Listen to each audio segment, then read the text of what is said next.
Il était le capitaine de l'équipe d'Afrique du Sud victorieuse de la Coupe du Monde en 1995. Son histoire, liée à celle de Nelson Mandela, a même été adaptée au cinéma avec le film Invictus. Samedi après-midi, les jeunes de l'école de rugby de l'AS Monaco ont pu s'entraîner, parler, prendre des photos avec François Pienaar. L'ancien troisième ligne sud-africain était accompagné d'autres grands noms de l'Ovalie, comme Aubin Hubert et Yannick Josion, anciens internationaux avec le 15 de France. C'est le futur, vous savez, c'est positif que les jeunes fassent du sport, c'est un gros plus pour leur éducation. J'ai toujours dit que le sport était un super vecteur d'éducation, cela vous apprend à travailler dur, à gagner le respect. En sport, vous gagnez, vous perdez, mais surtout en rugby, ce qui te fera gagner, c'est bien jouer en équipe. Passer du temps avec les jeunes, c'est toujours sympa, et aujourd'hui, j'ai pu côtoyer aussi des grands noms du rugby français, c'était spécial. C'est un plaisir, donc à l'initiative des présidents respectifs de Monaco, que ce soit Mathieu Loup et Patrick Lecoq. Je viens volontiers ici parce que forcément je sens qu'il y a besoin quelque part d'aider ce club, de promouvoir un petit peu le rugby à Monaco, ce qui peut être pas chose évidente puisqu'il n'y a pas cette tradition ici.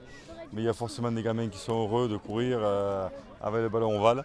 Donc voilà, c'est une façon pour nous de leur apporter un maximum d'expérience, de leur faire comprendre qu'on a vécu de belles choses et qu'ils peuvent partager des moments entre amis, quoi. Pour eux, le rugby n'est encore qu'une passion, un jeu entre copains. Tous ces jeunes rugbymen de l'AS Monaco étaient ravis d'avoir pu passer un moment avec leurs illustres aînés.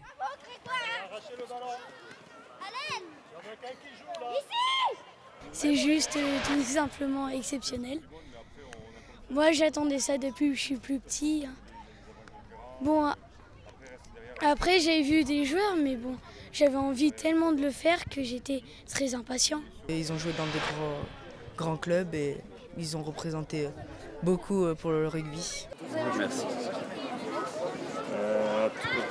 D'habitude, on les voit à la télé quand même. Là, on les voit en vrai, c'est impressionnant.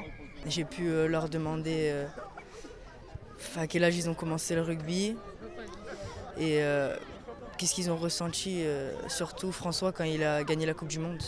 Vu que je joue un peu au rugby, voir des grands joueurs, parler un peu avec eux, c'est beau. La venue de tels champions prouve aussi que ça bouge en principauté. Le rugby commence à faire sa place en s'appuyant notamment sur la formation des plus petits. On a des petits qui ont tout juste 4 ans. Ça commence de 4 ans et ça va jusqu'à 18 ans. Donc on a l'embellie d'avoir pu développer notre équipe cadette l'année dernière. Donc c'était jamais arrivé au club. Et là on est en train de développer notre équipe junior. Donc, qui n'avait jamais existé depuis 50 ans que l'AS Monaco existe. Donc pour nous on est très satisfait du travail accompli depuis 2 ans au sein du club. Donc on est parti, on avait 110 minots il y a 2 ans, on va arriver à 200 aujourd'hui. Donc on voit qu'il y a une belle évolution et que le rugby commence à être reconnu. Et tous ces jeunes rugbymen auront bientôt l'occasion de rêver en regardant leurs idoles, mais devant la télé cette fois-ci, puisque la Coupe du Monde débute le 18 septembre.